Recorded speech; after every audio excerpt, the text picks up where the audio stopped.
Bonjour et bienvenue à tous sur Lux Radio à Casablanca, 99.2 et à Rabat 105.4. Avec ou sans parure, spécial grand oral débute avec un petit peu de retard et nous nous en excusons car ce retard est indépendant de notre volonté.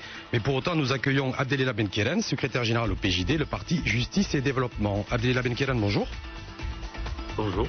Bonjour également à Moustapha Saimi, docteur d'État en droit et politologue qui m'accompagnera une heure durant en posant des questions à notre invité.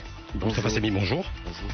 Je voulais également préciser que dans le cadre de la campagne électorale, nous sommes tenus par la AK de respecter un temps de parole équilibré sur avec une équité sur les médias indépendants privés. Avec ou sans parure. Le grand débat.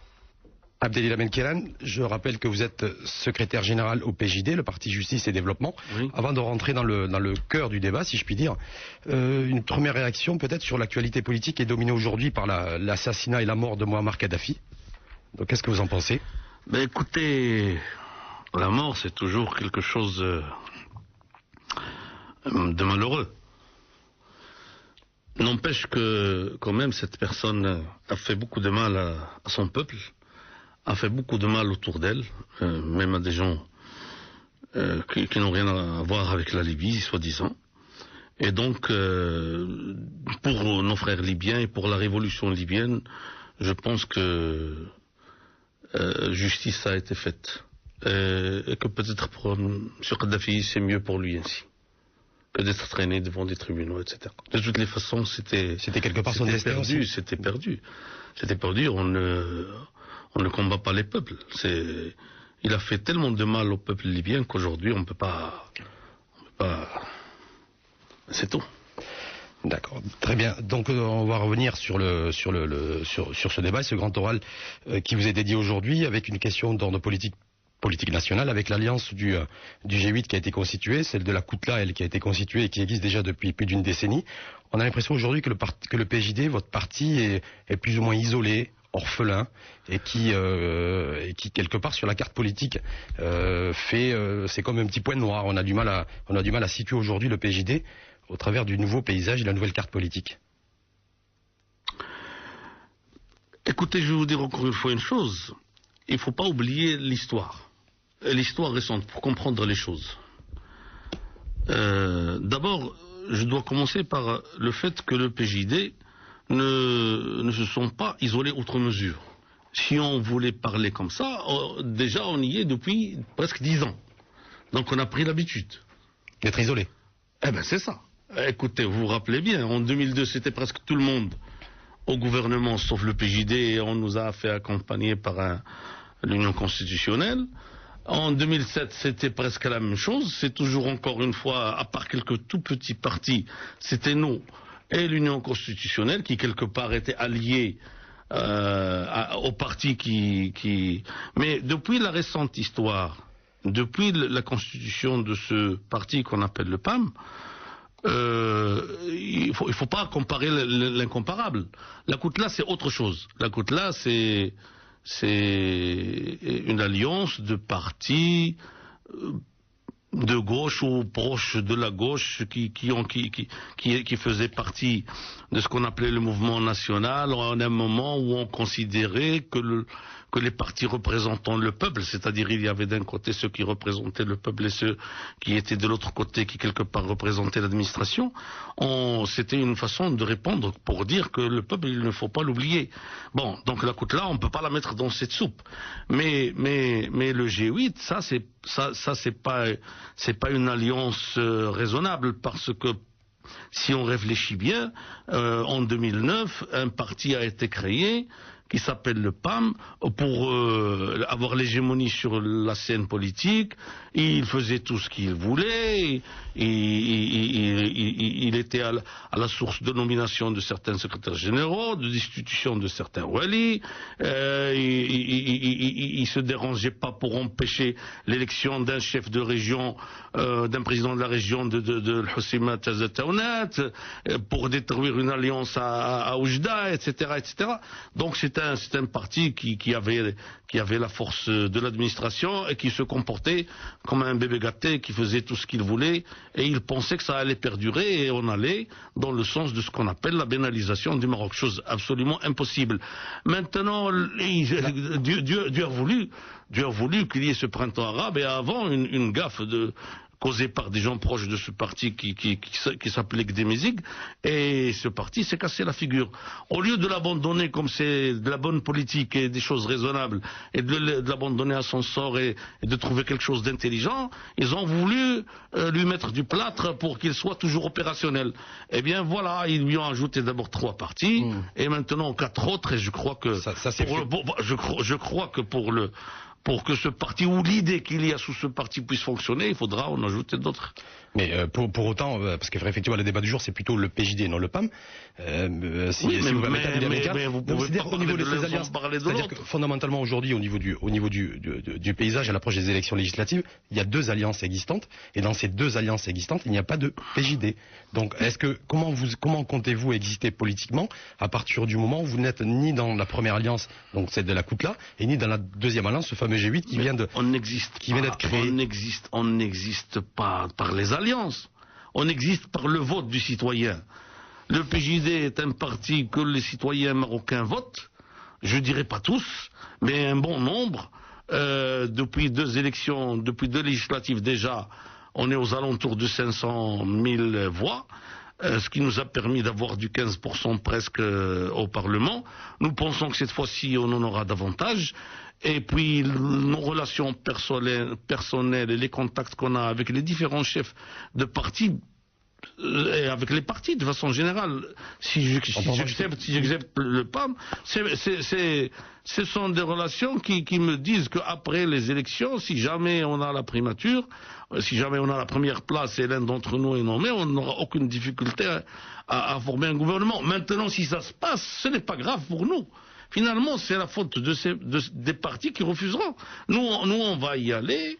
Et si jamais on ne trouve pas d'alliés pour former le gouvernement, on va revenir chez Sa Majesté, lui donner les clés, lui dire on n'a pas trouvé d'alliés, à vous de choisir. Mais comment le fait de ne pas trouver d'alliés à Delia Ben-Keran? Est-ce que c'est parce que votre parti fait quelque part fait peur aux autres formations politiques? On verra, ne soyez pas pressés, on verra. Maintenant, beaucoup de gens savent déjà que ce ne sera pas vrai. Si jamais on a la première place, on ne trouvera aucune difficulté à former le gouvernement.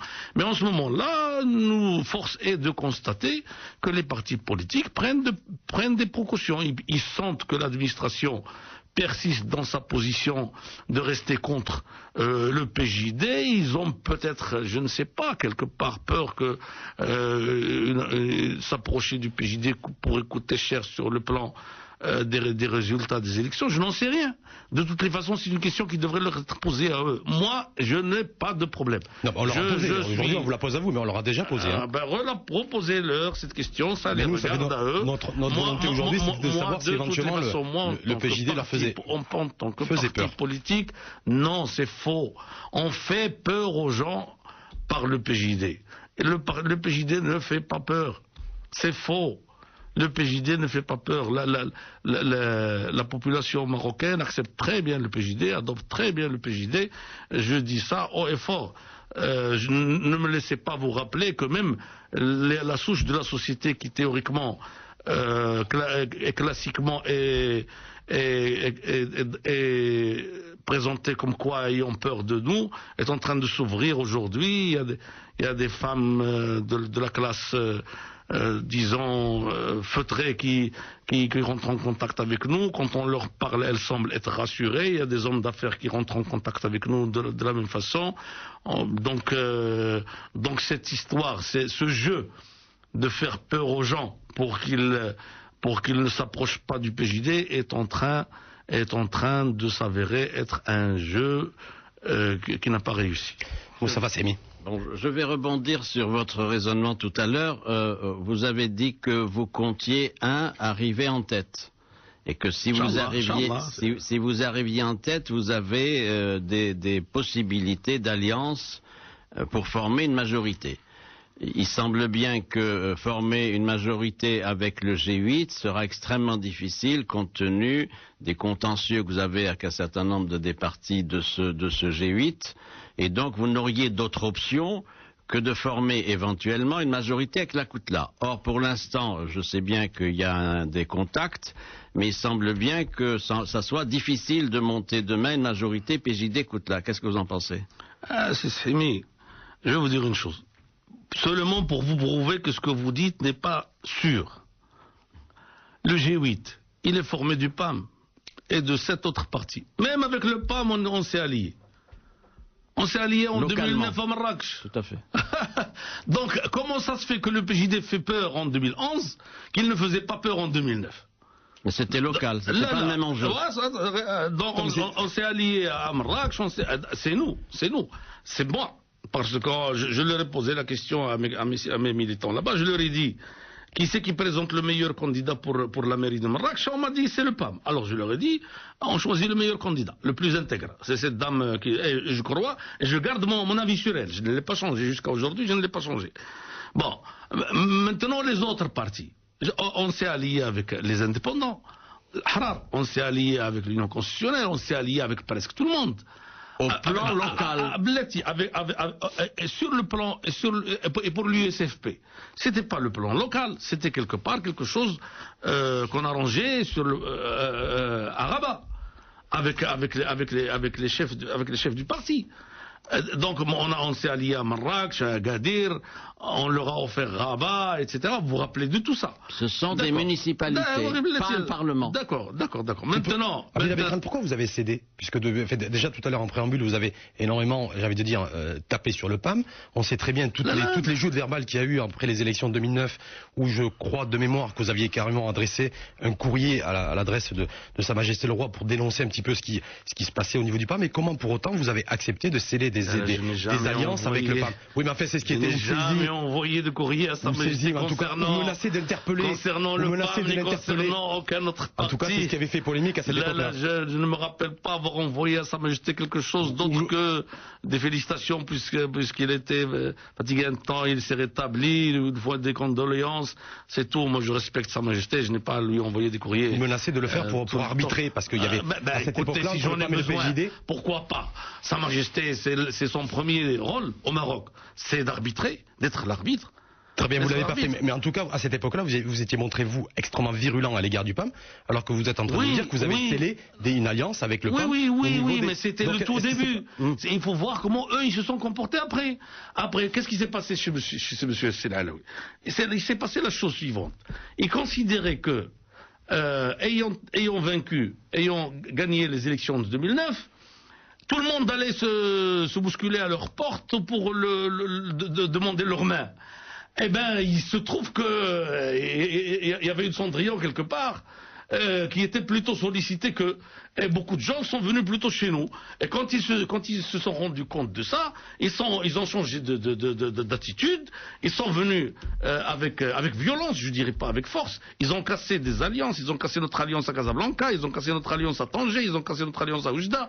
Et ils ont repris des gens sur lesquels ils pensaient sans doute avoir des droits particuliers. Donc voilà ce qui s'est passé. On n'a pas cédé. Maintenant, il se trouve une chose. Ces gens-là n'ont pas cessé de nous faire du mal, de faire du mal au pays, et puis il n'y a rien à faire. Le 20 février, les a mis à nu. Hein, et théoriquement, un parti comme ça, les autres partis, si je pense, ils avaient la possibilité de raisonner réellement comme il faut, ne s'approcheraient pas de lui. On ne va pas... Chez un parti qui a été dénigré par la population, qui a été dénigré par des événements qui ont fait sauter des régimes, ça, on ne s'amuse pas à aller le courtiser. Vous n'avez pas répondu à ma question. C'est vrai, Quelle est la faisabilité d'une majorité du PJD s'il arrive premier, soit avec le G8, soit avec la Koutla? Et quelle est votre préférence? Donc je vous dis, d'abord, il n'est pas sûr que les gens qui sont avec le PAM ne vont pas répondre favorablement. Ce n'est pas sûr. Maintenant, les gens de la Koutla, je vous cache pas que c'est des gens desquels je me sens particulièrement proches. Moi-même, à part le PPS, j'ai été au parti de l'Istiqlal, j'ai été au parti dans ma jeunesse, dans ma toute première jeunesse. J'ai été avec la Shabab Ittihadiyya, bon. La chose que je voudrais vous dire, je n'ai pas cessé d'envoyer des messages positifs à ces gens-là à travers les médias, etc., etc. Sans réponse. Mais sans grande réponse. Il y a eu des petites réponses, il y a eu des gens qui ont circulé entre nous, etc., etc. Mais moi, je vais vous dire, mon parti n'est pas un parti qui se sent obligatoirement. Ce n'est pas une vieille fille qu'on veut marier à tout prix. Mon parti n'a pas de problème. Si le pays n'a pas besoin de lui, si les alliances qui vont se former n'ont pas besoin de lui, si les partis politiques peuvent supporter la responsabilité de ne pas participer avec nous à un gouvernement où on aurait gagné de juste droit à la primature, ça c'est leur problème politique à eux, devant la population et devant Sa Majesté. Moi je m'en fous, voilà, je vais vous le dire. Moi je m'en fous. Si demain je ne peux pas former de gouvernement parce que les gens ne veulent pas venir avec moi, je m'en fous. Je sors, je fais de l'opposition dans une position confortable parce que, Inch'Allah, j'aurai plus de parlementaires que maintenant. Et le gouvernement qui sera. Et le gouvernement. Vous escomptez combien de parlements Vous avez dit 80. Oui. Voilà, et on en reparlera effectivement tout à l'heure. J'ai déjà dit 80. J'aurais voulu réviser ça à la hausse. Mais disons que c'est suffisant si jamais j'ai 80, vu le truc. Si vous en avez moins. Si j'en ai moins, j'aimerais avoir ce que je mérite. Ce que la population m'a donné. Si elle me donne 80, c'est très bien. Si elle me donne 8, c'est pas grave. Si justement cette population, elle attend aussi des formations politiques, des programmes, et de manière à avoir de la visibilité sur l'offre politique de chaque parti dans la perspective des élections législatives du 25 novembre 2011. Donc est-ce qu'on pourrait avoir les grandes lignes du programme du PJD qui, si je suis bien informé, ce programme a été validé par les instances internes du parti. Pas encore. C'était prévu le week-end dernier, la validation, mais bon, peu importe, à la limite c'est accessoire, c'est un détail. Encore, mais probablement le début de la semaine prochaine. Début de la semaine prochaine, mais en tout cas, est-ce qu'on pourrait déjà avoir un avant-goût des grandes lignes de votre programme? Je vais vous dire, oui, je vais vous dire. Et je vais vous dire ceci. Le Maroc, ce n'est pas un problème de programme politique. Disons-le clairement pour rendre à César ce qui est à César, parce que Dieu, de toute façon, pas moyen de lui enlever. Au Maroc, les directives qui ont été prises depuis l'indépendance sont positives. Tout le monde le sait. La politique de l'eau, de l'agriculture, etc. En général, les grandes orientations du pays sont bonnes. Notre problème, c'est quoi dans ce pays? C'est la gouvernance. C'est pour ça que quand vous venez, quand vous entendez, quand vous étudiez, qu'est-ce qui se passe au Maroc, vous vous rendez compte toujours que ce pays aurait dû être un pays développé, comme l'Espagne. C'est faux de nous comparer aux pays qui... Les riverains, je ne dirais pas qu'ils nous ressemblent, parce qu'ils ne ressemblent pas à 100%. On est un pays qui a une histoire particulière, qui a... Même Lyoté, il disait... Mais pourquoi toujours toujours la singularité du Maroc, le Maroc très particulier, écoutez, par rapport aux autres pays du monde? La singularité, monsieur Alaoui, c'est pas moi qui l'ai faite, c'est l'histoire. C'est 12 siècles d'indépendance, d'État indépendant et de souveraineté. Les Ottomans, ils sont venus, ils sont restés sur nos frontières 3 siècles et demi, je crois, ils n'ont pas pu rentrer. Les Français, ils sont restés de 1830 jusqu'à 1912. Tout ça, c'est pas l'effet d'un hasard. Ah mais ça, je vous l'accorde, c'est l'histoire. Aujourd'hui, c'est 2011, c'est le 3e millénaire. Je sais. Vous avez parlé référence à une gouvernance tout à l'heure. Malgré tout ça, notre pays, n'ayant pas les moyens qu'ont les riverains, n'ayant pas de pétrole, et se porte peut-être mieux. Vous le savez ou vous le savez pas, le SMIG en Algérie, il y a quelque temps, il était à 800 dirhams. Je crois que maintenant, il est à 1600 dirhams. Il est plus bas que le nôtre.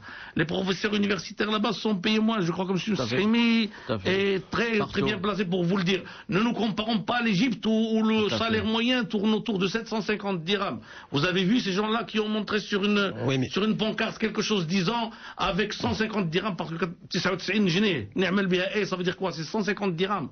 Et il y a des gens là-bas qui touchent 150 dirhams. Donc, le Maroc, c'est déjà un pays qui est un peu différent. Il aurait pu être beaucoup mieux. C'est quoi notre problème? Notre problème, c'est d'abord et avant tout un problème de gouvernance. Nous avons une monarchie, et autour de la monarchie, il y a toujours eu des gens, et des hommes forts, quelque part, qui prétendaient que c'est eux qui tenaient la stabilité entre leurs mains. Ça, au départ, c'était un frère, après c'est Dlimi, après c'était al-Basri, Allah yarham al-jami'. Et puis, et ces gens-là, bien sûr, ils ne faisaient pas que de mauvaises choses. Mais entre les choses mauvaises qu'ils faisaient, ils intervenaient dans la gestion des affaires. Et c'est toujours le cas aujourd'hui? Bien sûr que c'est toujours le cas. Donc ce qui fait qu'en fait... Écoutez-moi, c'est pour cela qu'on a eu ces problèmes de PAM. C'est pour cela, notre problème c'est quoi? On ne veut pas rentrer d'une façon frontale dans la démocratie. Non mais... Maintenant, je vais vous dire, ce qui s'est passé, ce n'est pas, c'est pas une question de jeu d'enfant. Ce qui s'est passé, c'est des têtes qui sont tombées, c'est des régimes qui sont tombés. C'est un feu arabe, pas arabe seulement, c'est un feu révolutionnaire qui est en train de tourner. Il est passé au Maroc. Ça s'est vu par des milliers de gens qui sont sortis à la rue. Et ces gens-là qui étaient sortis à la rue, c'était suffisamment chaud pour faire changer les choses, mais c'était pas suffisamment chaud pour faire basculer la stabilité, chose à laquelle nous on a adhéré. D'abord la stabilité. Et donc, mais maintenant, grâce à Dieu, notre roi a répondu par le discours du 9 mars.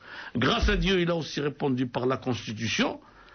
Et est-ce que vous, le PJD, vous allez répondre aussi aux attentes et à la demande sociale en matière de croissance économique? Maintenant, il y a les élections.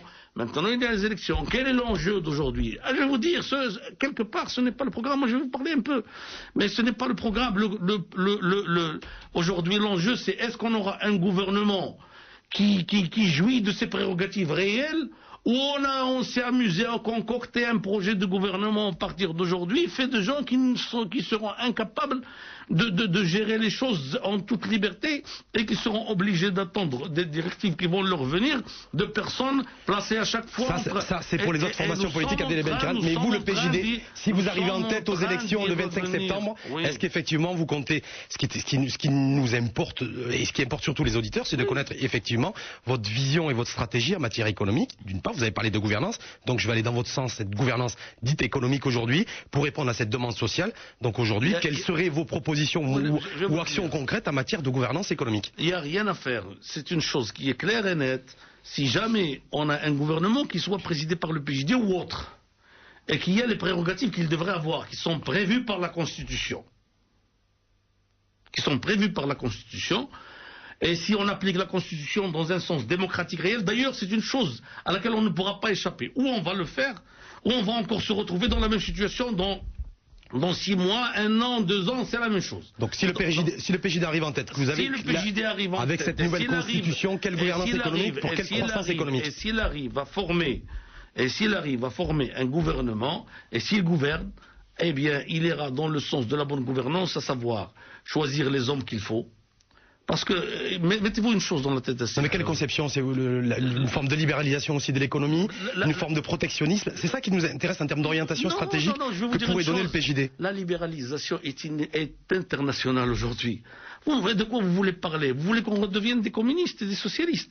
Tout ça c'est terminé, c'est de l'histoire. De toutes les façons, notre origine idéologique est une origine qui a la liberté de l'économie. C'est ça de sourd, vous le savez très bien.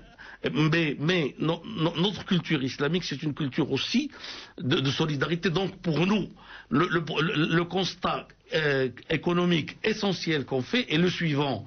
Au Maroc, les choix ne sont pas mauvais, les affaires ne sont pas mauvaises, mais il y a une frange de la population qui est très importante, qui n'est pas branchée. Et cette frange de la population est abandonnée à elle-même. C'est pour cela que vous avez des gens qui mettent leurs enfants aux portes des hôpitaux. Vous avez des gens qui n'ont même pas les moyens d'avoir un livret civil ou une carte nationale. Vous avez des gens qui n'ont pas de quoi vivre, qui habitent dans des bidonvilles.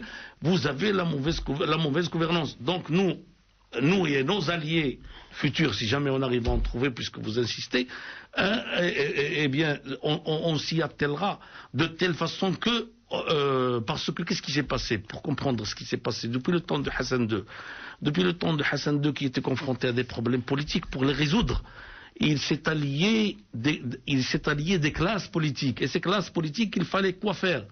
Il lui disait lui-même, il disait que si j'ai bien compris, la démocratie c'est de mettre le maximum de monde dans le coup. Eh bien il a mis le maximum de monde dans le coup.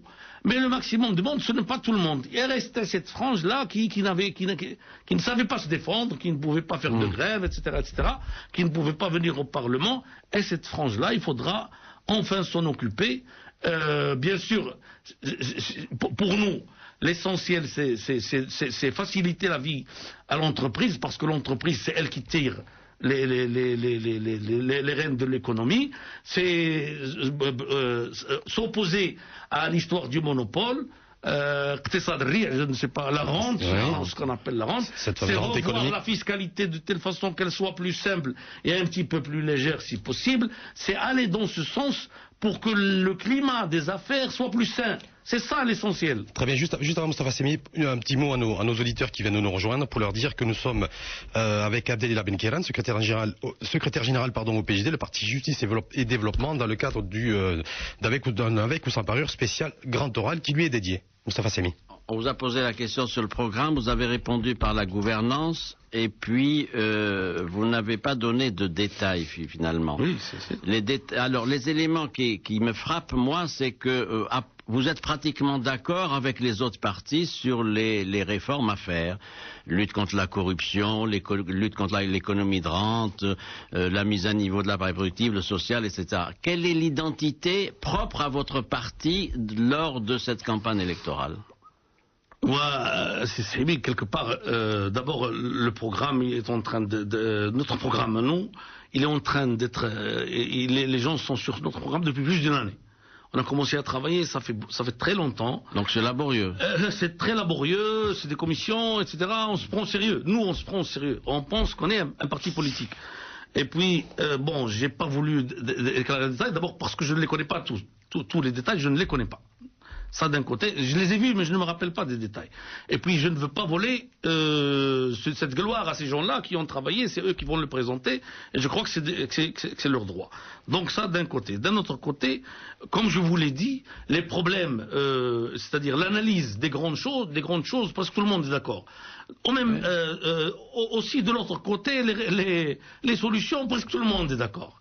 Alors quelle est notre touche à nous?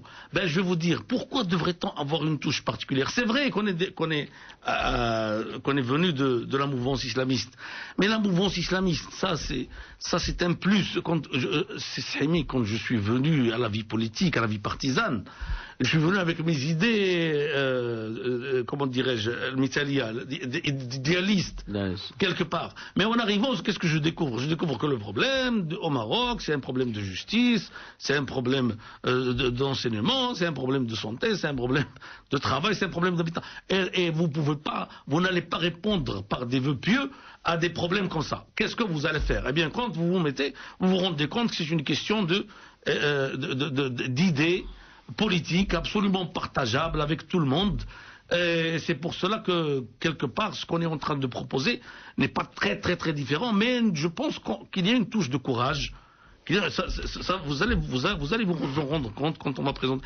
Il y a une touche de courage d'un côté, et d'un autre côté, si jamais on est aux affaires, comme ça a été dans les communes. Demandez aux gens qui sont dans les communes. Dans les communes, les gens, ils prenaient un permis d'habiter après avoir casqué de l'argent. Que ce soit bien, il n'y a pas de problème. Aujourd'hui, les gens se rendent compte que dans les communes qu'on dirige, ils prennent un permis d'habiter comme n'importe quel autre document, sans aucun problème. Ils sont servis rapidement, etc. Parce que notre parti, il s'est dirigé vers la politique dans ce sens que c'est le citoyen qui a de l'importance. Ce n'est pas les gens d'en haut. Vous pensez justement, ce n'est pas les gens d'en haut. Nous ne sommes pas devenus chefs de commune parce que le caïd l'a voulu, ou parce que le pacha l'a voulu, ou parce que le ministre de l'Intérieur l'a voulu, ou parce que quelqu'un d'autre l'a voulu. Nous sommes devenus chefs de commune parce qu'on l'a arraché. Donc pour nous, le citoyen, c'est l'objet de notre action politique. C'est pour cela que quelque part les gens sont. Et c'est pour cela que par exemple, comme moi, on avait 7, on a 26. À Al-Qasr al-Kibir, on avait 7 ou 8, je ne me rappelle plus. Aujourd'hui, on a 22 dans la majorité absolue. Vous pensez que le PJD a le monopole de la probité? Non, c'est prétentieux. Non, ce que je peux prétendre, c'est que nos militants et nos élus, jusqu'à aujourd'hui, il garde encore un peu de probité. C'est tout. C'est tout ce que je peux prétendre. Très bien, puisque, effectivement, je voulais rebondir sur le fait que vous êtes extrêmement attaché aux citoyens et à la population marocaine. Et cette population marocaine, comme vous l'avez déjà esquissé, effectivement, il y a une dizaine de minutes, aussi une catégorie se retrouverait exclue du système. Et dans ce système, il y a l'éducation, il y a la santé. Je voulais avoir juste vos sentiments sur le fait que plus de 70% de Marocains aujourd'hui n'ont pas de couverture sociale. Ça c'est au niveau de la santé. Est-ce que, comme puisque vous vantez le fait d'avoir au niveau des communes assoupli et à quelque part avoir apporté de la transparence sur la relation entre l'administration et l'administré, est-ce que vous avez là une solution, un remède pour effectivement inverser la tendance du fait qu'aujourd'hui 70% de Marocains n'ont pas de couverture sociale? Ce qui s'est passé, malheureusement, je suis obligé encore de le répéter. Hassan II avait un problème pour garder le pouvoir et pour garder les prérogatives. Ça, c'est une histoire qui est ancienne. Depuis le début de l'indépendance, les partis qui avaient la force de la rue, quelque part, ne le ménageaient pas. Alors lui aussi, et ça, c'est pas moi qui le dis, c'est Bouzouba, qui était ministre de la Justice, qui l'a dit. Et donc, il a dit, Hassan II leur a dit, je ne vais pas gouverner seul. Si vous venez pas former le gouvernement, vous vous rappelez de ça, si vous venez pas former le gouvernement, je vais appeler des gens qui vont gouverner avec moi, et les gens qui vont gouverner avec moi, ne me reprochez pas s'ils défendent leurs intérêts demain. C'est ce qui s'est passé au Maroc. C'est cette élite quelque part qui s'est servie et qui a abandonné la population. La population a été abandonnée à elle-même. Et cette population qui a été abandonnée à elle-même, aujourd'hui, elle habite d'une façon insalubre, elle n'a pas de couverture sociale, elle n'a pas l'éducation qu'elle mérite, etc., etc. Tout ça, il faudra s'y mettre. Il faudra s'y mettre. Mais comment vous comptez, vous, effectivement, inverser la tendance et faire en sorte que Il n'y a pas de problème. Vous avez un budget, vous avez des moyens. Heureusement, le budget et les moyens jusqu'à aujourd'hui sont en train de s'améliorer, comme vous devez le constater. J'ai pas les chiffres avec moi.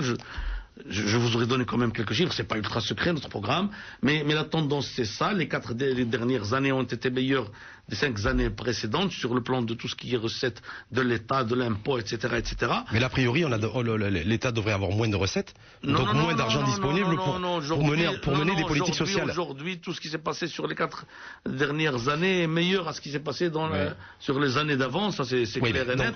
Et donc qu'est-ce qui s'est passé? Cet argent, comment il est alloué et de quelle façon? De quelle façon on va résoudre les problèmes? C'est pour cela, parce que jusqu'à aujourd'hui, beaucoup de choses ont été faites ou sont faites avec beaucoup de bonnes intentions, je crois, au départ, mais quand on fait intervenir pour placer les gens, des familles, du clientélisme, de la partisanerie, de je ne sais plus trop quoi. Oui, mais la couverture sociale, c'est un droit, fondamental. Mais bien sûr. Mais comment justement vous comptez accorder ce droit à chaque Marocain? Pourquoi certains secteurs ne marchent pas? Qu'est-ce que c'est que cette histoire qui est dans la CNSS, cet argent de la CNSS qui s'est envolé? Il s'agit de presque 20 milliards de dirhams. Vous imaginez qu'est-ce que c'est? C'est 2000 milliards de centimes. C'est de quoi faire travailler pratiquement 200 000 personnes. Ça c'est des chiffres. C'est des chiffres qui sont têtus. Et malheureusement, c'est toujours ça, parce que, je vais vous dire, dans cette boîte dans laquelle je suis, si vous avez de la mauvaise gouvernance, si l'argent qui a été prévu pour faciliter l'accès des personnes comme moi, etc., a été utilisé autre part, vous ne me verrez pas ici, vous ne verrez pas les gens qui sont en face de moi. Ça ne marchera pas. C'est comme la gestion d'une famille. Vous avez de l'argent. Si le père s'amuse à aller boire et à jouer au jeu au lieu de dépenser pour ses enfants dans leur éducation, dans leur nourriture, dans tout ce qui est rentable et tout ce qui est nécessaire et tout ce qui est sain, vous allez finir par avoir une famille qui ne marche pas, qui est quelque part. Donc si j'ai bien retenu ce que vous avez dit, c'est que vous allez essayer de prioriser la couverture sanitaire pour l'ensemble des Marocains, malgré les politiques publiques qui ont été menées jusque-là et qui se sont montrées déficientes. Dans notre programme, je le dis tout de suite, il y a Tamim, la généralisation de la couverture. De la couverture sociale. C'est un chantier qui est en cours, ça déjà. Je le sais, mais c'est excellent. Pourquoi? On ne va pas réinventer la roue. Ce qu'on dit, ce qu'on répète, les gens d'ailleurs ne votent pas pour nous parce qu'on va réinventer la roue. Ils le savent très bien. Tout ce que nous proposons, particulièrement si ceci devait être accepté comme titre, c'est de mettre un petit peu plus de sérieux dans la marche des affaires, c'est tout. Vous savez, les principaux partis nationaux sont d'accord sur les réformes que vous évoquez. Voilà. Ma question est celle-ci. Pourquoi, s'il y a ce constat, pourquoi le vote pour le PJD serait un vote utile, plus utile que pour d'autres formations? Mais vous imaginez bien une chose. Un vote, c'est un vote. D'abord, nous sommes l'opposition. Tous ces partis qui sont de l'autre côté ont gouverné. En général, le pouvoir use. Et en général, on a à faire deux constats. Ou les Marocains ils sont satisfaits, alors ils vont revoter de la même façon. Ou les Marocains ne sont pas. Déjà, ça fait 2 fois la première, en 2002, on a été classé 3e, en 2007, on a été classé 2e. Et en termes de voix, on a été classé 1er. Ou les Marocains ne sont pas satisfaits, et ils vont voter qui? Ils vont voter l'opposition. Donc, si les Marocains aujourd'hui ils votent le PJD, c'est parce qu'ils pensent que ça va changer avec le PJD. Ça va changer. Si c'est bien, ça va être meilleur. Et si c'est pas bien, ça va s'améliorer. Est-ce que ça sera un vote d'adhésion ou un vote de protestation contre le bilan? Probablement il y aura les deux. Probablement il y aura les deux, parce que les gens au Maroc, vous pouvez leur gonfler la tête avec des chiffres concernant le PNB, le PIB, tous ces termes-là, mais les Marocains, ils voient qu'est-ce qui a changé dans leur vie. Les Marocains se rendent compte que pas grand-chose a changé dans leur vie. Alors justement, c'est pour cela que si jamais il y a beaucoup de gens qui vont voter le PJD parce qu'ils pensent que le PJD va changer un peu les choses. Et d'autres parce qu'ils sont déçus de leur propre camp, c'est tout à fait normal. Donc justement, Abdellah Ben Kellen, quand vous parlez de changement démocratique, si dans la perspective, sans vouloir faire de la fiction, mais plutôt de la prospective, il y a un changement démocratique effectivement où le PJD arrivera en tête aux élections et qui demain, Inch'Allah, qui demain se coalise avec un parti comme l'Istiklal qui est aujourd'hui aux affaires, avec un parti comme le Mouvement populaire qui est aujourd'hui dans la majorité. Comment vous allez leur faire passer l'idée que ça a réellement changé alors que vous allez vous coaliser avec des partis qui étaient aux affaires jusqu'à présent? Je vais vous dire une chose. Vous imaginez bien que quand on change de chauffeur, ça change ou ça change pas? Ça dépend de la direction qui a été donnée. Voilà. Ça dépend de la direction qui a été donnée.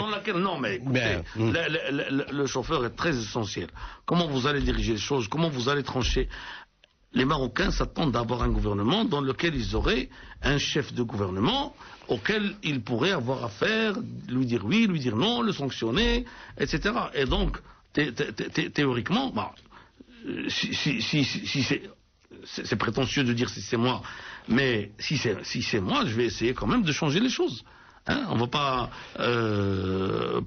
pour rester dans la même politique, dans la même façon de gérer les choses, c'est pas la peine, bien sûr. Très bien, donc aussi dans ce changement démocratique, si vous permettez, sur fond, tout à l'heure, Abdellah Ben Kellen parlait sur fond de ce mouvement de printemps arabe et autres, il y a cette question et ce domaine de liberté qui est prépondérant, d'ailleurs, qui est clamé à la fois au Maroc et en dehors des frontières du Maroc. Voilà, justement, ce terme de liberté. Aujourd'hui, en 1956, c'était l'indépendance. L'indépendance, aujourd'hui, c'est la liberté. Liberté, justement, ce terme de liberté, Abdellah Ben Kellen, qu'est-ce que cela vous inspire, ce terme de liberté? De la liberté, davantage de liberté, pour tout le monde. Je sais bien ce que je dis, je suis conscient, je m'attends aux questions qui se cachent derrière, je ne peux que me féliciter pour davantage de liberté. Pour tout le monde? Pour tout le monde, évidemment, bien sûr, pour tout le monde. Évidemment, il n'y a pas de liberté pour quelques-uns. Ça, c'est pas de la liberté. La liberté, c'est pour tout le monde. Et vous imaginez bien, Mustafa, que notre religion, c'est une religion qui est basée sur la liberté. Vous êtes conscient de ça? Jusqu'à la liberté de conscience. Jusqu'à la liberté de conscience. Et justement, mais Dieu a dit si vous voulez être musulman, ça vous regarde. Si vous voulez croire, si vous voulez pas croire, ça vous regarde. C'est la liberté. Donc, et notre histoire, en tant que musulman, a commencé à dévier du bon chemin depuis que notre liberté a été touchée d'une façon ou d'une autre. Et je vais vous dire une chose, les Marocains du début du siècle avaient plus de liberté qu'aujourd'hui. Je vous rappelle une chose que vous devez peut-être pas savoir, c'est que du temps de Moulay Abdelaziz, les notables de Fès, ils se sont posé cette question: est-ce que Moulay Abdelaziz respecte toujours les conditions de l'allégeance qu'il lui avait donnée? Et ils ont envoyé une lettre aux ulama du temps, leur dire voilà, il y a un problème, est-ce qu'on a le droit de changer de sultan? Et les ulama de Fès leur ont répondu. Imaginez toutes ces libertés. Ils leur ont dit oui, c'est possible. Et c'est comme ça qu'on l'a fait. C'est vrai. C'est comme ça qu'on l'a fait. Le rappel à l'histoire, effectivement, est important, d'autant plus que cette page histoire, je vous l'avoue, et je vous le concède, je ne la connaissais pas. Par contre, la page histoire que je connais... Je pourrais vous en raconter. Et c'est très gentil de votre part. Par contre, la page histoire qui nous est ouverte aujourd'hui, c'est avec cette nouvelle constitution, c'est aussi cette nouvelle dynamique en matière de liberté qui aurait été quelque peu freinée par le PJD, par votre parti et par votre personne, Abdellah Ben Kellen, concernant la liberté de croyance que vous avez privé les Marocains de cette liberté de conscience dans cette nouvelle constitution, alors que depuis tout à l'heure vous faites l'étalage un petit peu de cette liberté, de ces libertés. Question, la dernière fois que vous m'avez reçu, je n'ai pas la force d'arrêter la liberté. Si les Marocains pouvaient se suffire d'Abdellah Ben Kellen pour les empêcher de leur liberté, vous avez menacé de boycotter le référendum. Boycotter le référendum, c'est mon droit, c'est démocratique. Même se lever contre ce référendum, j'avais le droit de le faire. Je pouvais le faire. Mais ce qui s'est passé, c'est pas compliqué. Moi, je crois à la liberté de culte. Toute personne est libre de ce qu'elle veut faire. Mais il y a... De penser ce qu'elle veut, de croire à ce qu'elle veut. De faire ce qu'elle veut, d'utiliser son corps comme elle veut. Ça la regarde. Ce n'est pas moi qui vais venir. Vous n'avez pas de problème avec l'athéisme et les athées?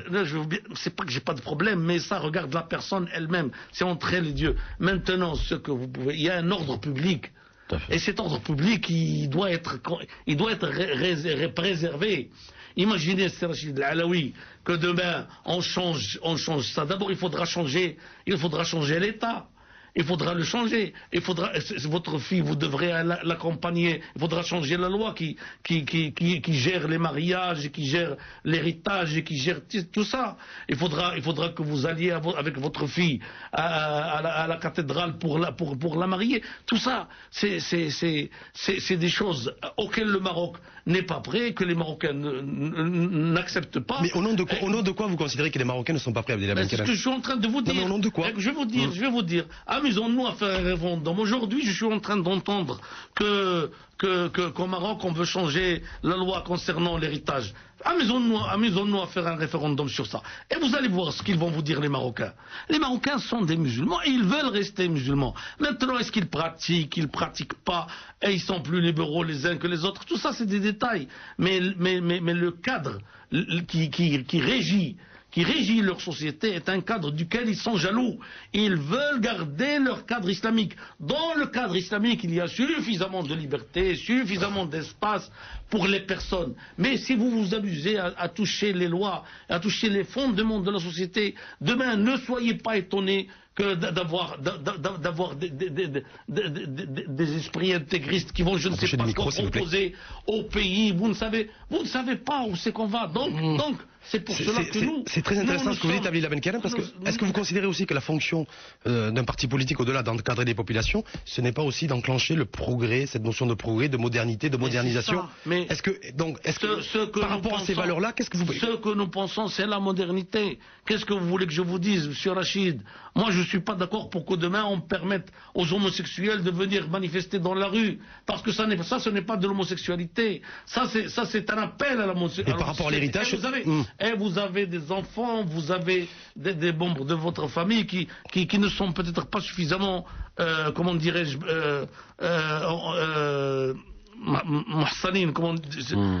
ils sont pas suffisamment immunisés contre ça. C'est pour cela que quelqu'un qui veut jouir de son corps en tant qu'homosexuel, même l'islam ne le poursuit pas, différemment de ce que faisaient les lois européennes. Les lois européennes cherchaient l'adultère. Dans l'islam, non. C'est quelque chose que vous n'avez pas le droit de divulguer. Si jamais ça arrive, il faudrait que ça puisse être vu par 4 personnes dignes de foi. Et que l'acte sexuel précis se voit. Et c'est pour cela que l'islam, il préserve la liberté personnelle. Mais il refuse l'appel à la débauche. C'est ça ce que l'islam il est contre. Et moi aussi je suis contre, et c'est pour mon grand honneur. C'est pas parce que je suis contre la liberté, au contraire. Et juste sur la question justement de l'héritage que vous avez évoqué tout à l'heure, est-ce que vous êtes pour ou vous êtes contre? L'héritage de quoi? L'héritage, écoutez, oui. Si moi je suis contre l'héritage, je suis contre le Coran. Le Coran est clair. Le Coran et au moment où les populations, tout ça c'est vieux, c'est du temps de Atatürk, etc., où on changeait tout, on chamboulait tout, on a détruit la khilafa et on a installé la laïcité. Aujourd'hui tout ça c'est derrière nous. Les populations aujourd'hui sont assoiffées à plus de retour aux sources, à plus. Mais ce sont quand même des populations qui veulent aller aussi de l'avant concernant la modernité. Et l'enjeu, c'est de trouver un juste milieu. Parce qu'on n'a pas envie demain, monsieur Rachid Alaoui, que vous mettiez vos parents dans un asile. On n'a pas envie demain que vous vous trouviez dans des façons de se marier comme le prévoit le Pax. On n'a pas envie de donner des enfants pour qu'ils soient élevés par des couples faits de 2 hommes ou de 2 femmes. Et pour revenir juste à l'héritage, l'équité homme-femme au niveau de l'héritage, vous êtes favorable ou pas? L'équité, c'est ce qu'il y a dans le Coran. Est-ce que vous allez être plus équitable que Dieu? Qu'est-ce que vous êtes en train de raconter, monsieur Rachid Alaoui? Je vous pose la question pour connaître votre position. Je vais vous dire une chose, monsieur Alaoui. Je vais vous dire une chose. L'islam, il oblige l'homme à s'occuper des frais du ménage. Aujourd'hui, si on s'amuse à aller dans l'esprit de l'égalité, demain, votre fille, si elle ne travaille pas, vous devrez lui payer sa pension alors qu'elle sera mariée avec un autre homme. Qu'est-ce que c'est que ça? Où c'est que vous allez? Est-ce que vous voulez faire de nous des malheureux? Parce que ce qui se passe aujourd'hui en France, c'est un pays qui est très riche et très développé, mais il ne cesse pas de parler de crise. Il parle de crise tout le temps. Nous, on ne veut pas ça. On veut se développer. On veut aller dans le sens de la modernité. Mais on ne veut pas devenir comme eux à 100%. Ça ne marche pas. Si ça avait été juste, ce sont des choses qu'on aurait abandonnées, ça fait longtemps. Juste une petite précision, parce que moi je m'adresse à Abdelila Ben Kiran, secrétaire général au PJD, et non pas un référent religieux. C'était en tant que politique, je vous pose des questions dans le cadre d'un débat d'ordre politique, tout simplement. Écoutez une chose, il n'y a pas moyen de séparer le religieux de la politique. Vous n'avez rien à faire. C'est ça s'est passé en Europe où il y avait l'église et où il y avait les monarchies. On a séparé les deux. Nous, on n'a qu'un seul chef qui est en même temps notre chef politique et notre chef religieux. Et c'est comme ça. Sinon, il faudra tout changer. D'ailleurs, effectivement, vous faites référence à différents discours royaux du roi Mohamed VI qui lui a demandé une séparation claire du religieux du politique. Et de pas d'instrumentalisation politique. C'est pour ça que je vous amène sur ce terrain-là. L'instrumentalisation de n'importe quoi, elle est mauvaise. Personne n'est d'accord avec l'instrumentalisation. L'instrumentalisation du religieux à des fins politiques. Non, écoutez, je vais vous dire une chose. Tout ce qui est instrumentalisation est interdit. Maintenant, si vous voulez plus de ça, il faudra cesser de lire le Coran et de l'apprendre à nos enfants. C'est tout. Dans le Coran, il y a des choses qui sont claires, qui concernent la gouvernance.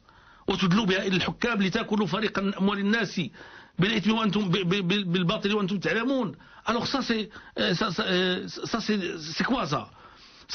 Donc revenons à notre identité réelle, dans un juste milieu, dans un esprit éclairé, moderniste, et on va avancer. Mais si on s'amuse, qu'est-ce qu'on fait?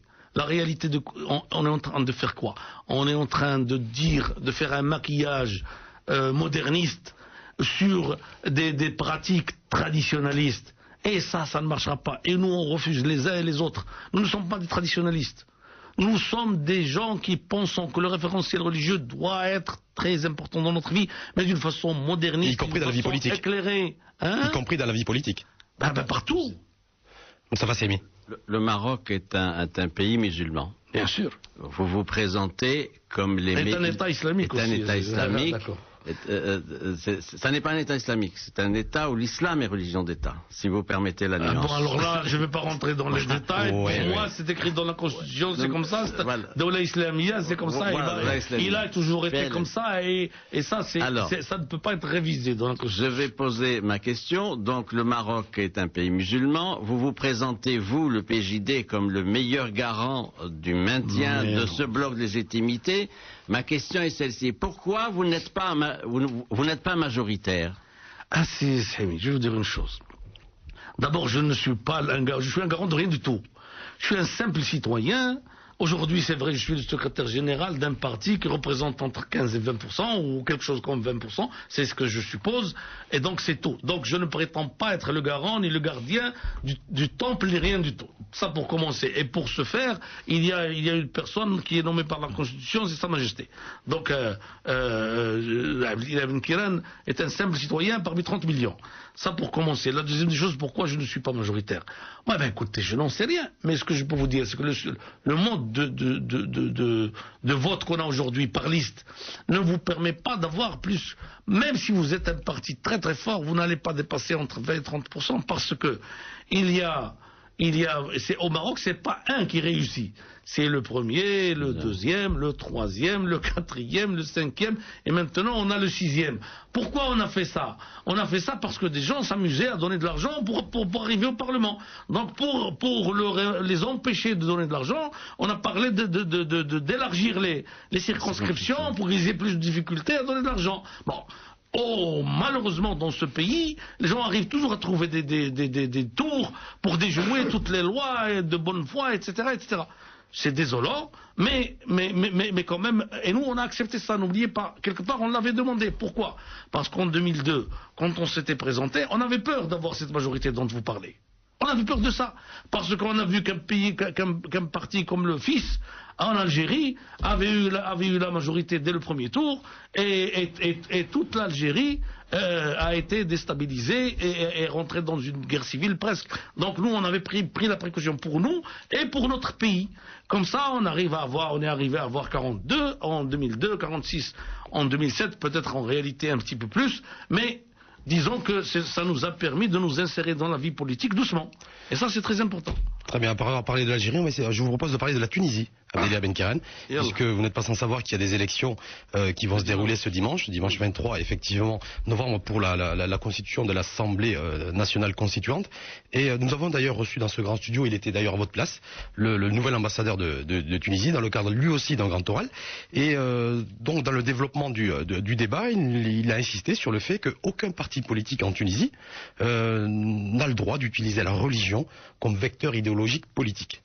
Et ce qui est garant de l'unité de la Tunisie, ce qui est garant de l'exercice des droits pleins de chaque citoyen. Et qu'est-ce que ça vous inspire, ça?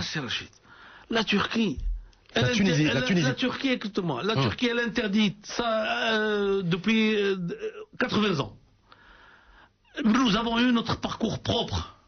Nous, on n'a pas eu Ben Ali. Ben Ali a opprimé. Ben Ali a opprimé les islamistes de la Tunisie durant 23 ans. Il les a pourchassés, il les a éloignés, il les a tués, il les a mis en prison, etc. Et donc, c'est leur façon aujourd'hui de se défendre. Maintenant, tout est en train de dire que le parti qui sera sans doute classé le premier, c'est le parti qui a ce référentiel. Nous, on ne parle pas d'autre chose. Utiliser la religion, c'est interdit d'utiliser la religion à des fins politiques ou à des fins économiques. Ce parti Ennahda, que vous citez, lui, à aucun moment ne fait référence à la religion. Bien sûr, écoutez, dans le cadre de son programme politique. Nous avons gardé le régime qu'on avait depuis 4 siècles. Et nous sommes en train d'évoluer avec lui. Il est en train d'évoluer avec nous. Et il est en train d'évoluer dans le cadre où il y avait et dans lequel on le garde. Si vous voulez changer ça, il faudra changer le régime. Il faudra changer la Constitution.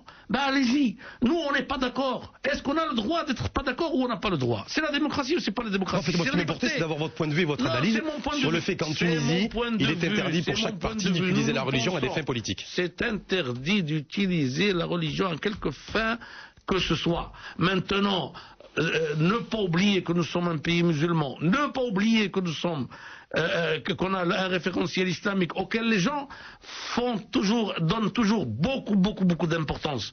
Parce que quand vous êtes musulman, que vous êtes croyant, que vous lisez le Coran, ou là que vous l'entendez dans la prière, ou là que vous allez par centaines de milliers écouter le Qazabri et compagnie, c'est parce que vous y croyez. Ou si vous vous entretuez pour aller le Hajj, c'est la même chose. Donc ça, ce n'est pas le peuple de la Tunisie qui a vu Bourguiba boire du du jus d'orange le jour du ramadan et dire celui qui veut venir travailler, il vient, celui qui veut faire le jeûne, il le fait, celui qui veut pas, il le fait pas. Ça c'est un pays qui évolue doucement, mais dans le bon sens, et il prend le temps de se rendre compte qu'est-ce qu'il a de bien faire et de pas bien faire. Juste un truc, Boniba, effectivement, même s'il buvait du jus d'orange pendant le ramadan, il a aussi donné la priorité à l'éducation, ce qui fait qu'aujourd'hui les Tunisiens sont alphabétisés. Est-ce qu'on peut arriver à... Je ne suis pas là pour dire que tout ce qu'a fait M. Bourguiba est mauvais. C'est pas vrai. Non, je veux dire, on peut très bien boire du jus d'orange pendant le ramadan, et pour autant mener des politiques publiques efficientes. Non, mais ça, il a offensé toute sa population. Elle le lui a rendu d'ailleurs. Elle le lui a rendu. Et c'est pour cela qu'aujourd'hui, celui qui l'a suivi aux affaires, regardez qu'elle est... Bah, ironie de l'histoire, il n'a pas trouvé de refuge que dans l'Arabie Saoudite, et la France qui l'avait aidé, et même jusqu'aux dernières minutes, qui voulait lui donner les moyens d'opprimer son peuple, n'a même pas ouvert ses portes devant lui, pour se rendre compte quelle direction faudrait prendre. Je crois qu'il vaut mieux pas se dévier de la Qibla qui est le Kaaba. Moustapha Saimi. Vous avez déclaré un journal que c'est notre temps aujourd'hui, nous les islamistes. Ah ben c'est normal. Ça veut dire quoi? Ben écoutez, si vous passez entre 40 et 50 ans, entre prison, entre comment on appelle ça déjà? L'exil, etc. Bon, heureusement au Maroc, ça n'est pas arrivé en tous les cas pas comme ça. Ça a été moins dur. Eh ben, c'est normal qu'en fin de compte, les gens ils finissent par se dire, ben ces gens-là, pourquoi on les opprime? Et ceux qui sont aux affaires ne font pas marcher les choses bien comme il faut, et c'est normal de leur donner aussi une chance. Et c'est ce que je suis en train de lire sur, je ne sais pas si vous avez suivi un sondage qui a été fait, l'Etmani a eu la première place, je l'ai suivi, tous les deux on avait 50%, et la troisième personne qui venait après nous, elle n'a pas eu 10%. Donc ça prouve bien que, quelque part, l'esprit des gens est un esprit ayant dans le sens de la justice, est en train de dire ben laissez-les passer leur expérience, c'est normal. Pour vous, c'est un ticket d'entrée automatique. Quoi? Au pouvoir, le fait que c'est votre temps. Non. C'est un droit de diriger les affaires publiques. Mais non, le droit il vient des urnes. Le droit il vient des urnes. Ou c'est la démocratie ou c'est pas la démocratie. Je suis désolé si quelques gens n'aiment pas les gens qui sont barbus ou les femmes qui portent le voile, ça les regarde. Mais si ces gens-là ils sont plus sérieux aux affaires, tout le monde va les préférer. Maintenant, quand il fera plus chaud, les gens voudront aller à la plage, ça les regarde. Et si le PJD avait dit que moi je vais interdire les plages, ou je vais interdire, je vais obliger le port du voile, personne ne votera pour lui. Moi-même je ne voterai pas pour lui. Parce que je suis contre qu'un parti politique se mêle des affaires personnelles des gens. Ce qui importe aussi, qui doit être aussi important dans l'esprit des Marocains, c'est cette capacité aussi à être complètement mondialisé, parce qu'il n'y a pas que les économies qui sont mondialisées, on doit être aussi tous mondialisés, et beaucoup aussi peuvent être interpellés, questionnés sur le fait, la place du Maroc un petit peu dans le monde, et votre regard et votre point de vue là-dessus, sur le fait, dans cette internationalisation, dans ces crises qui ne cessent de se multiplier, qu'elles soient financières, économiques ou sociales, donc avoir un petit peu votre sentiment là-dessus, vous en tant que leader du PJD et peut-être futur locataire de la primature. Ah ben écoutez, je vais vous dire une chose. Le Maroc, aujourd'hui, a une place qui n'est pas mal, mais pas celle qu'il mérite. Le Maroc mérite beaucoup mieux. Si vous regardez son histoire, encore une fois, si vous regardez ses compétences particulières, si vous regardez cette possibilité de s'intégrer quelque part, comment dire, de s'insérer dans le... Non, c'est pas de s'insérer. Bon, c'est pas grave. Si vous vous rendez compte que ce pays mérite mieux. Nous pensons que ce pays mérite mieux. Et son rayonnement, si on prend son histoire encore une fois, elle devrait être mieux. Quand est-ce que ça va mieux aller? Ça va mieux aller quand il y aura de la démocratie. Pas plus d'islam, parce que l'islam, il est là. Donc plus de droits, plus de liberté. Quand il y aura plus de démocratie, plus de droits, plus de liberté. Soyez tranquilles. Mais dans le respect dans le respect de cette population. Qu'est-ce que vous voulez faire? Vous voulez les exclure de ce pays et amener des gens francisés à 100%? Non, il y a des Marocains qui sont comme ci, qui sont comme ça. Il faut respecter tout le monde. Chacun doit trouver sa place dans ce pays. Et chacun doit avoir sa part dans ce pays. Mais je vais vous dire, plus on sera démocratique. Parce que notre problème, c'est quoi? C'est qu'on va et on tombe. Jamais on ne va dans le bon sens. Nos idées sont bonnes, nos choix sont bons, mais on n'a jamais suffisamment de courage pour aller jusqu'au bout. Et votre regard sur cette crise financière et économique aujourd'hui qui est mondialisée, là, oui. Quel regard vous portez là-dessus? Écoutez, le système financier tout entier est en train d'arriver finalement à sa fin. Il faudra repenser les relations économiques entre les êtres humains de façon générale, entre les pays aussi. Il faudra les repenser dans ce sens d'aller vers plus de justice. Ce n'est pas par hasard si les banques ont été désignées du doigt aujourd'hui à peu près dans tout le monde. Parce que le système par lequel l'argent est géré dans le monde, c'est un système qui doit être plus équitable. Et beaucoup de gens pensent que dans notre référentiel, j'ai vu aujourd'hui une photo dans laquelle peut-être les Américains ou des Anglais ont dit pourquoi ne prenez-vous pas le modèle de l'islam? Les gens pensent que dans notre référentiel, on a quelque chose à apporter. On a quelque chose à apporter. Je ne suis pas capable de vous dire comment et les détails de ça, mais sans doute on a quelque chose à apporter. D'ailleurs, toute cette civilisation moderne d'aujourd'hui, quelque part, trouve ses origines dans le contact qu'il y a eu entre le monde musulman et l'Occident. Et encore une fois, pour corriger ce modèle économique qui est en train de vivre aujourd'hui, encore une fois, on aura besoin de référentiel qui est le meilleur sur Terre aujourd'hui. Pour finir, je vais vous proposer de finir avec le traditionnel pour ou contre, donc avec 4-5 questions, vous devez répondre par pour ou contre. Pour ou contre plus de facilité pour obtenir la nationalité marocaine? Plus de facilité? Non, je suis contre. Pour ou contre le port de tout signe religieux à l'école? Ça c'est de l'hypocrisie qu'a fait la France pour empêcher les filles de porter le foulard. Pour ou contre le mouvement du 20 février? Je suis pas contre. Pour ou contre la libération d'un soldat israélien contre la libération de 1000 prisonniers palestiniens? Je suis pour. Pour ou contre la présence de marchands ambulants dans l'espace public? Je ne suis pas pour, mais je ne suis pas contre non plus. Il faudra d'abord leur trouver une solution. Pour un roi qui gouverne, qui règne et qui gouverne? C'est sûr. Pour un roi qui gouverne et qui règne. Mais avec des prérogatives limitées par la Constitution qui ne soient pas dépassées.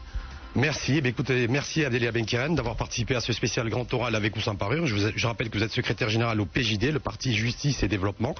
Merci également à Moustapha Semi, docteur d'État en droit et politologue, de m'avoir accompagné 1 heure durant, ainsi que je remercie Meriem El Arabi pour son aide précieuse pour la préparation de cette émission.